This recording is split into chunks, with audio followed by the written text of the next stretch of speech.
படை வீடும் அருள் வழங்கும் முருகா அருகே அணிவோடோடிவா. மூவிரண்டு முகம் ஜொலிக்க காரிரண்டு கரங்களுடன் ஆதரவு தர ஓடிவா. ஈசன் மகனே என்னை காக்க இங்க உனையன்றி வேறாரையா.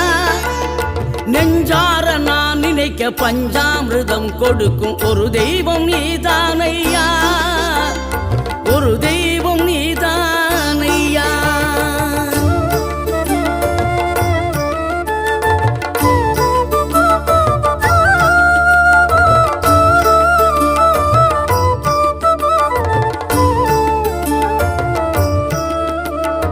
தெய்வானை வள்ளியுடன் மணக்கோலம் கொண்டு திருப்பரம் குன்றம் வாழ்கின்றவன் நீ. தேவர்களை காத்திடவே வீரமுடன் வேலெடுத்து செந்தூரில் ஆழ்கின்ற